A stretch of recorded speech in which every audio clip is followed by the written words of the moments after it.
Hello everyone, thank you for joining me. Welcome to day one of my 12 days of Crafty Christmas 2025. I can't quite believe that we're here again.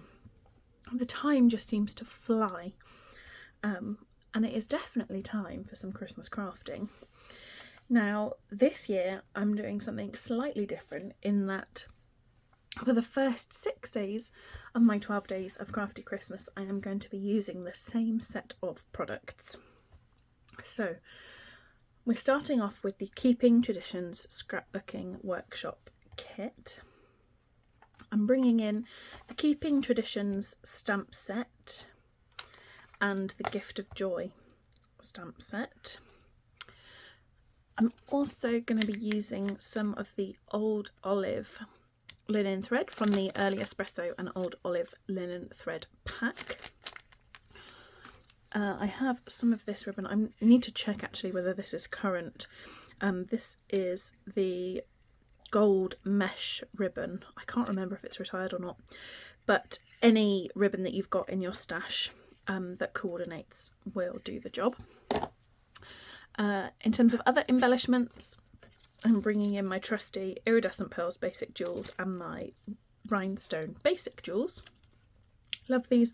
I use them all the time. I love that you can colour them with your Stampin' Blends to make them whatever colour you need to match your project.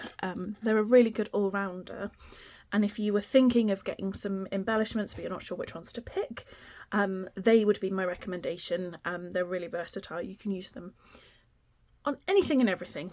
In terms of my ink colours, I have got some Garden Green, some Secret Sea and some Old Olive. I've also grabbed out some of my Stampin' Right markers. You don't have to use these, you could use the ink pads in all of the colours if you wanted to. I've got Crumb Cake, Cherry Cobbler, Garden Green, Old Olive, Real Red and then Basic Black. And then throughout the course of these videos I will bring in some different Stampin' Blends, but for today's project I've brought in the dark Cherry Cobbler. And then along with that I've got two punches that I'm going to be using. The 2 3/8 circle punch. If you don't have this punch, a 2.5 inch punch will work, or if you've got a circle die that you'd like to use instead, you can swap that out. And then the other punch that I'm going to be using is the banner punch. Absolutely love this, reach for it all the time, but I am going to show you how you can create the banners if you don't have the banner punch. I'm not going to say you don't need the banner punch because I am reaching for it all the time, and I love that it cuts out the 3 different banners all in one go. Just one punch, perfect. So now I have a little bit of a confession. So this is actually the second time that I'm filming this, and I got almost to the end of my project, and then my brain stopped working and I couldn't remember how to put together one part of the project. And I got myself all in a flap and decided, no, I'm just going to start again. So with that in mind, I am temporarily going to be bringing in some other designer series paper. So this particular sheet is from a retired Christmas set. I think it was last year, but only temporarily until I reach the point where I got stuck, and then I will bring in the project that I was working on the first time around. And the reason that I'm doing that is because I'm using this one scrapbooking workshop kit for all 6 of the first 6 projects. I want to make sure that I have enough of the designer series paper. So I've got the Keeping Traditions scrapbooking workshop kit and then some basic white cardstock. For our coloured card I'm just going to be using the 2-tone cardstock that comes in the workshop kit. So the only other card that I'm bringing in is just basic white. I'm trying to give you some different ideas of some things that you can do with the scrapbooking workshop kits, but also kind of being mindful that usually when I do my 12 days of Crafty Christmas I try and showcase kind of a different project for each video, but also along with that a different product in each video.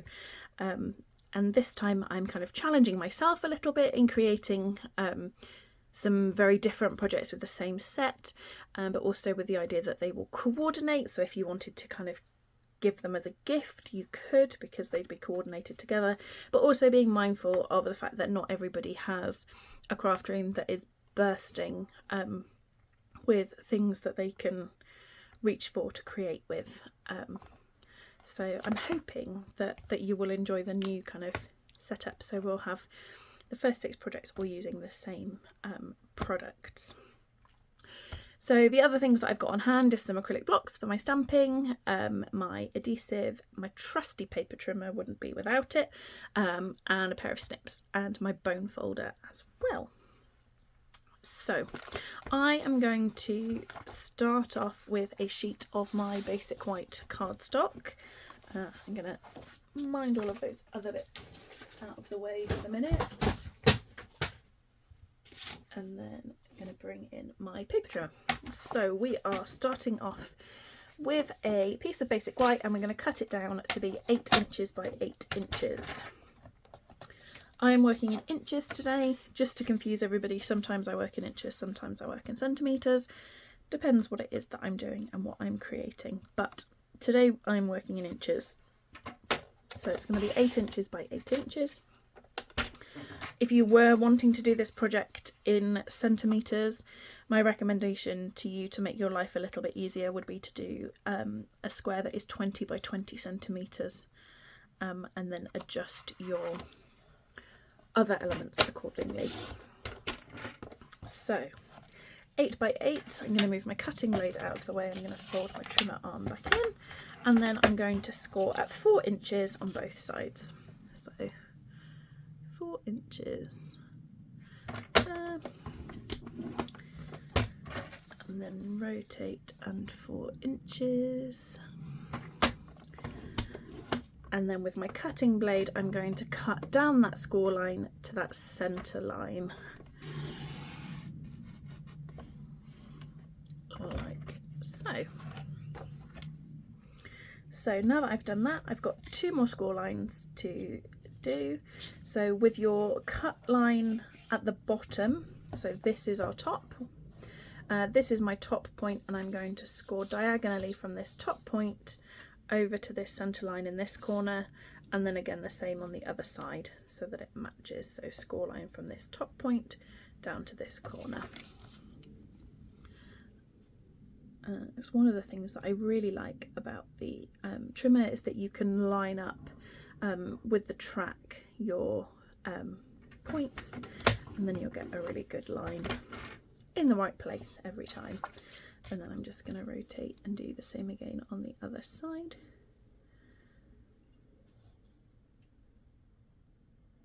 Like so. I'm going to pop that to one side for a second. And while I've got my paper trimmer, I'm going to bring in my designer series paper, and then a sheet of the Secret C 2-tone cardstock, and a sheet of the Old Olive. So for my, I'm going to start with the Secret C piece, and I am going to cut one square that measures 3 3/4 by 3 3/4. So I'm going to cut a full strip that's 3 3/4, then this piece can move out of the way. I'm going to rotate it and cut at 3 3/4, like so. Pop that with my card base. Then this strip I'm going to trim down to be 3.5 inches, like that. So you get this little strip. And then I'm going to cut 2 squares at 3.5 inches. Like so. And then my designer series paper, I am going to cut a 3.5 inch strip,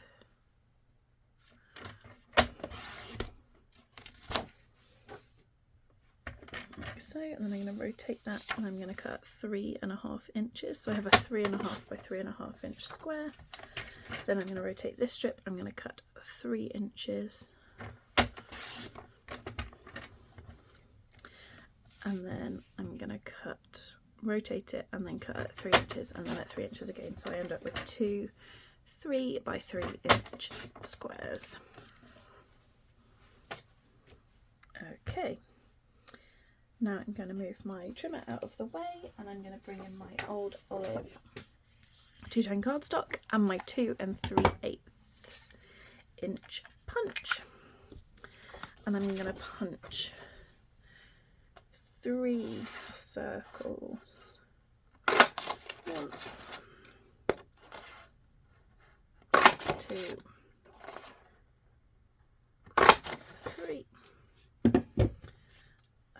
And then I'm going to bring in my leftover piece of basic white and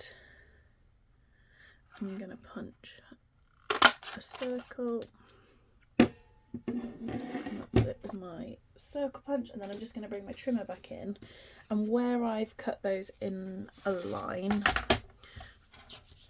I'm just going to trim off a 3/4 inch strip. So it's 3/4 of an inch wide, and then I'm going to trim it down to 1 7/8.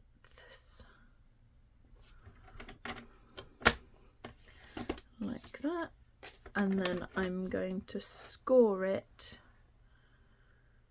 at 15/16.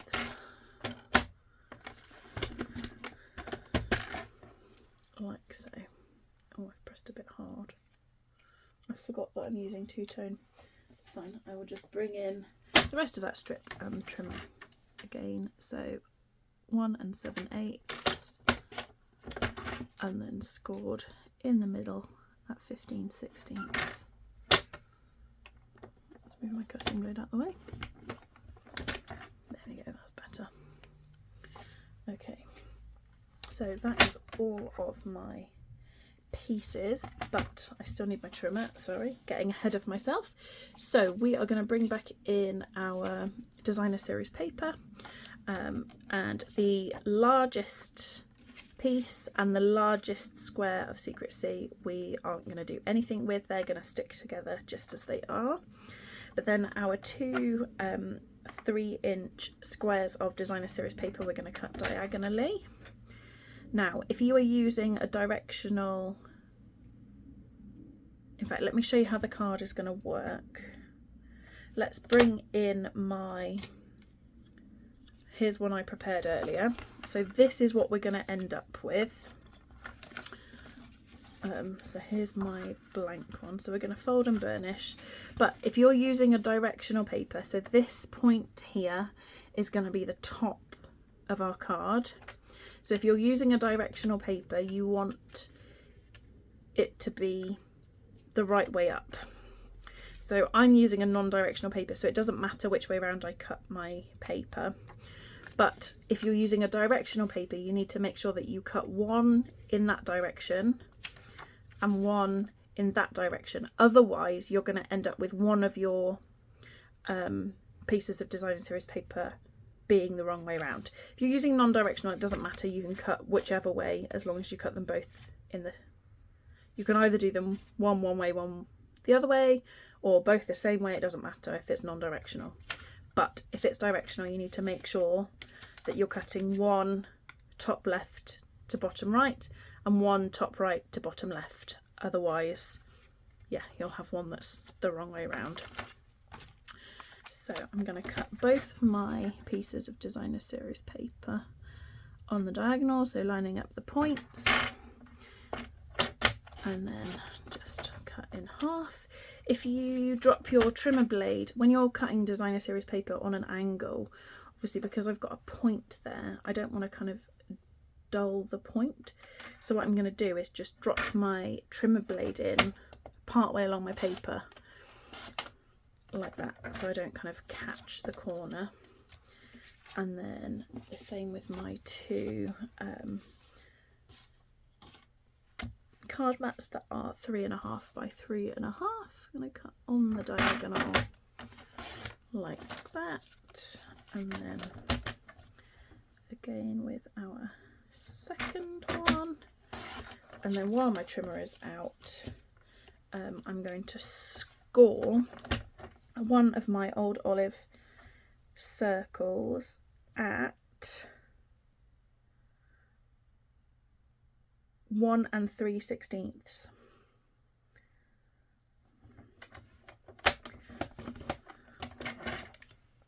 Like so. Now we can move the trimmer out of the way, and I'm going to bring in my bone folder and my card base. So, because we want our card to move freely and for it to behave and do what we want it to do, for each of these 90-degree score lines, I'm going to fold and burnish in both directions. For my diagonals, I'm only going to fold them the way that I want them to go. So our right angles, I'm going to fold and burnish that way, and then I'm going to fold it back the other way and burnish that way too.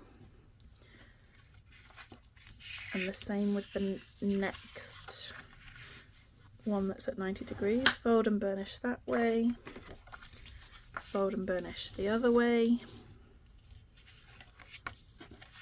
And then with the third one, again, fold and burnish that way, fold and burnish the other way.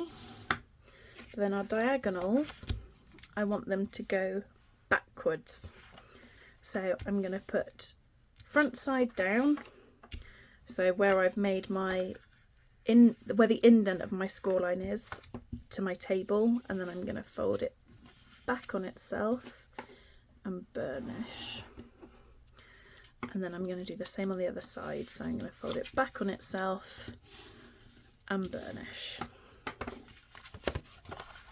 Okay, so now you can see what we're aiming for, and then what I'm going to do is we're going to stick our... Now you can decide which is going to be the top of your base. So go with whichever way kind of feels more natural for your card. It will depend on your score line and your burnishing. It doesn't matter which one it is, you just need to decide. So go with whichever one kind of feels like it's the best way. It doesn't make any difference, you just have to choose. And then we're going to stick our designer series paper onto our card mat, and I'm going to use liquid glue for this so that I've got a bit of wiggle room, because we love a bit of wiggle room. And then we're aiming for nice even borders all the way around. Whoops. There we go, and then I'm going to stick that. I'm going to go left side.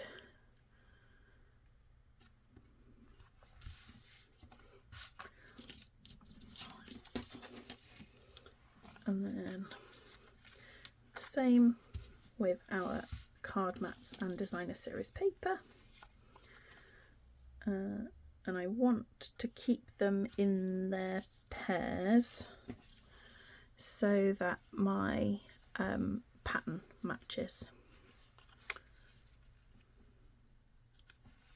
Like that. And then I'm going to stick those on each of those corners. So let's pretend that we've done that, and then just going to move those out of the way so they're not in my way. And then so I'm going to pull my card round like that, so I've got my designer series paper stuck like that, and then I'm going to bring in my circles and my funny little tab.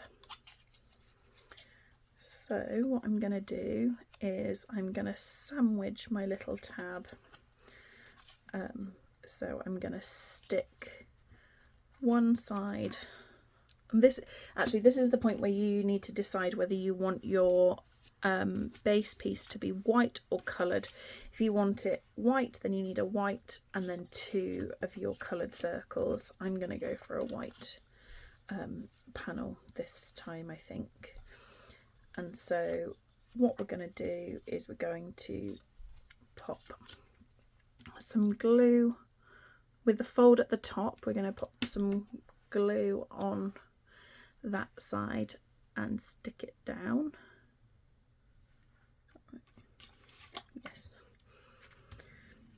And then we're going to fold it down, and I'm going to pop some glue on there. And then I'm going to take my old olive circle and just pop that on the top like that. So this then becomes our easel. And then I'm going to take my other circle of old olive and I'm going to decorate it. So I'm going to scooch this one to one side, and I'm going to bring back in the and then I'm going to stick that on there, stick that on there, and then we'll decorate the outer circle. So I'm going to mind that out of my way, and I'm going to bring in this one as if by magic. Okay, so now I've got my old olive circle for me to decorate, and I'm going to need a stopper as well. So for my stopper, I'm going to punch out. So I've gone for a coloured base, so I'm going to punch in white. If you've gone for a white base circle, then you'll want a coloured strip, or you could still do white. But I'm going to grab a white strip, and I'm going to go for this one. So that's going to be my stopper.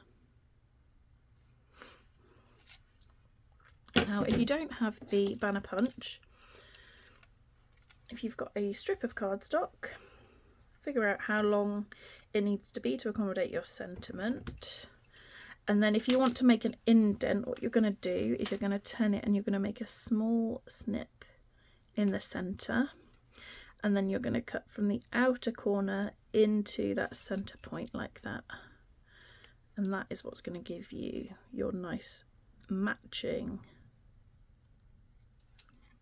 flagged end. And then you can do the same on the other side. And if you're wanting to go the other direction, so you want it to be like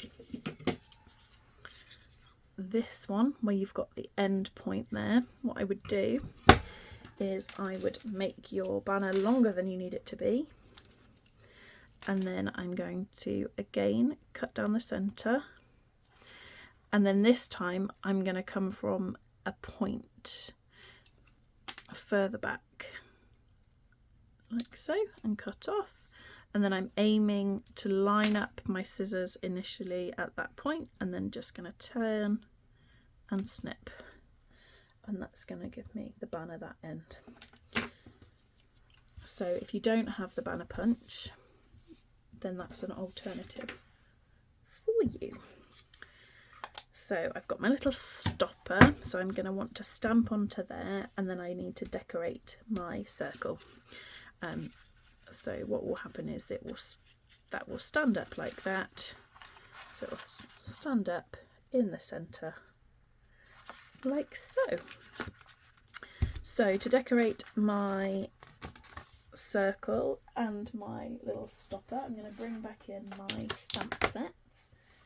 So the Keeping Traditions and the Gifts of Joy. And then let's see, which sentiment am I going to use for my stopper? I think I'm going to use the Happy Christmas from the Gift of Joy set.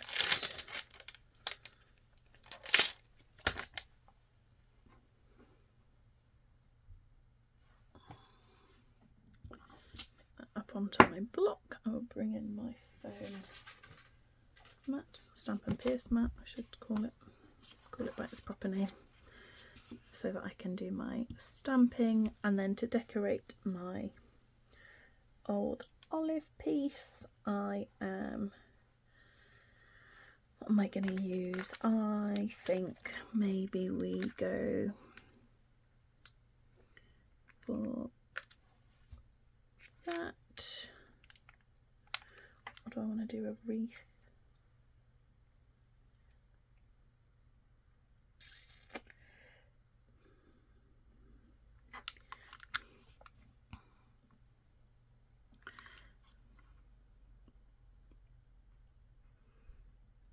Maybe we'll stamp a wreath and then maybe stamp some of the floral inside. Let's do that. Okay, so for my Happy Christmas, I'm going to stamp In Secret Sea.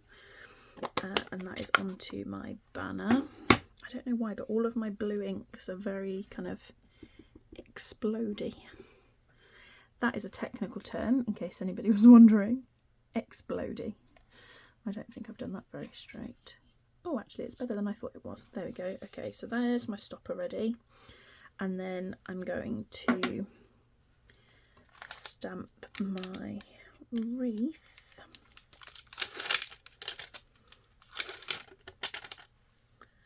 So this is a 2-step stamp.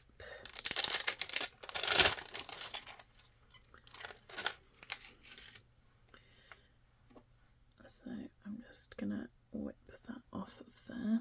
We'll clean those up after. And then I'm going to pick that up and I'm going to stamp in Old Olive for the infill. So I'm stamping the infill first. Sorry if my head got in the way then. One way up and then I'm going to rotate it and stamp the other way like that, and then for my detail I'm going to stamp in Garden Green.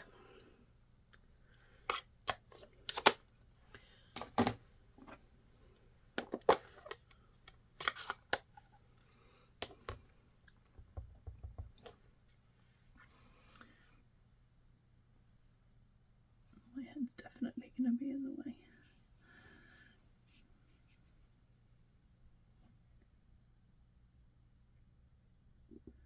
So it doesn't matter too much. It doesn't need to be perfect.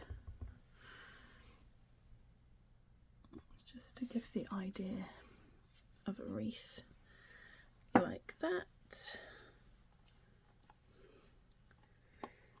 And then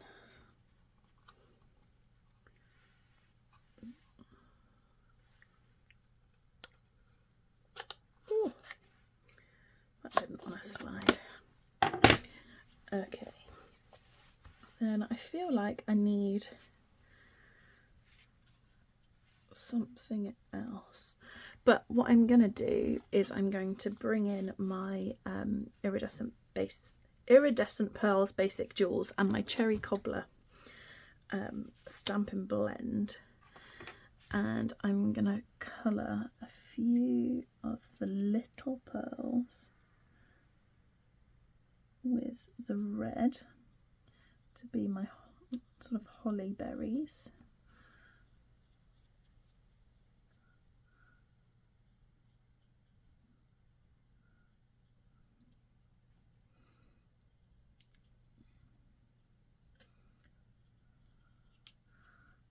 Like so. I don't know how well you can see that.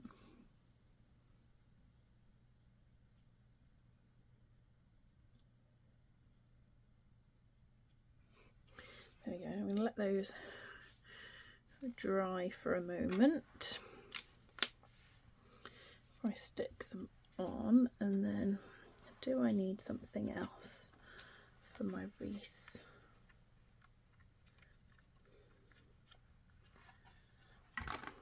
Wondering.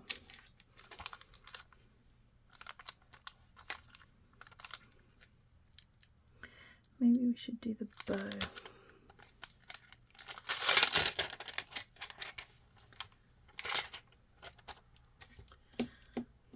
I'm going to test it on this spare piece, and because I haven't grabbed out any red ink, I'm going to use my, I think we'll go for the real red and see. The thing that I'm concerned about is that it will just look brown, so we'll see if it's red enough.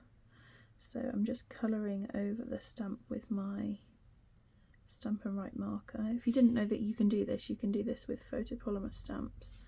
Just colour over them with the Stamp and Write marker, and then do a magic breath. Is it too brown?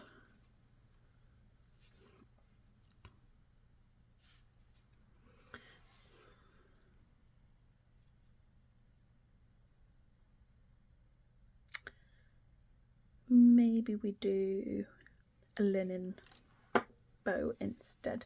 This is the problem when I haven't kind of fully finished exactly what I'm going to do before filming. But you know, this is the creative process. So maybe we do a cute gold bow to go in the middle instead. So I'm just making it smaller until I'm kind of at the size that I want. Just kind of pulling it around a bit, manipulating it until I'm happy with my bow. Yeah, let's do that. It's like it's hung up. And then I cut my ends on a diagonal. I'm going to pop the bow at the top and then dot the berries around. So I'm going to use a glue dot to secure my bow. Which way up do I want it? That's definitely the back. I'm just going to pop a glue dot behind the kind of knot of the bow. And then pop it right up at the top. And then if your bow tails aren't behaving, you can always pop a little glue dot underneath them. I'm just going to trim that down just a little bit. There we go. And then I'm going to grab my Take Your Pick tool and my berries.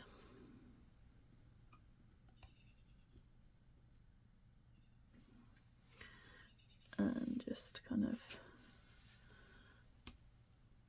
dot them on. No kind of real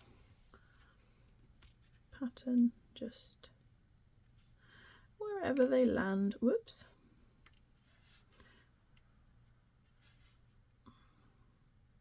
It's the only downside, they can be a little bit fiddly, the little ones. Worth it though. And I'm gonna pop one up under the tail because you can still see that little hint of red poking out.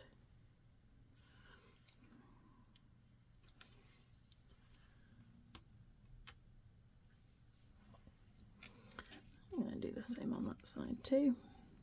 That one I'm going to pop a little bit higher up. There we go. Cute! Right, then we're going to attach this. So I'm going to put liquid glue just on the top half, and then we're going to close this down like that, and then stick that on there, like so. And then just remembering that it's going to be on a diagonal. So the diagonal point is the top, just as a little reminder. And then we're going to take our Happy Christmas and some dimensionals, and I'm going to pop some dimensionals behind it. If you don't have dimensionals, you could double stack glue dots. You just need to have a bit of height. You could, if you've only got liquid glue, you could just cut a couple of little cardstock strips to just pop behind it, just because you need a little bit of height for it to catch the easel. So I'm going to pop my easel where I want it to decide where I want my little stopper, like that. And then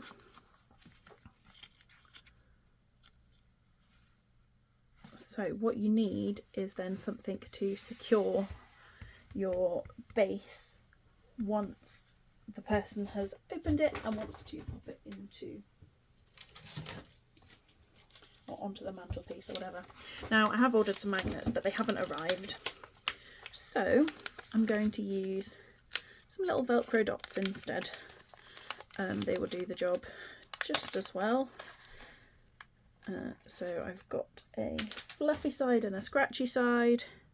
Pop them together, and then I'm going to go for kind of, let's put the easel down so I can fold it over, go for kind of central, and then to make sure that it goes in the right place, I'm just very carefully going to pop it together so that it's in the right spot, and then give it a good press down. So then when it's on display, that's what it looks like. I love it. I absolutely love it. It's, for something that looks so complicated, it is, there's a lot of steps, but it is quite simple. You know, there's no kind of crazy measurements.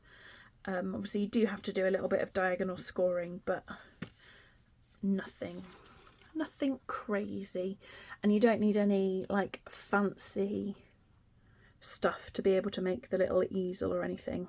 So yeah, that is our project for day one. I thought we would kick off with a bang. So we've got this lovely stand-up card, and then to fold it down and pop it in an envelope, just pop your little easel down, and then you can fold it up like that. You could decorate the front as well for when it kind of comes out of the envelope, but the idea is that hopefully they'll figure it out. But you could write a little note to say what to do, attach the two bits of Velcro together, and then you can stand it up. I would say that this is probably a hand deliver card rather than through the post, but it will fit in a standard envelope, standard C6 envelope, because when it folds down it's a 4x4 square, and you've got plenty of space to be able to write your message on the back, but obviously when it's standing up you've got this kind of showstopper of a card. So that's it for today. Thank you so much for joining me. I'm sorry that I was a little bit waffly and didn't quite know what the end result was going to look like, but we got there in the end. And I hope, like me, you will think that it was worth it. So thank you so much for joining me. I do hope that you will join me again tomorrow for day 2, where we will be creating a whole other project with the same set of products. Right, that's it from me. Thank you so much. Take care. Bye bye.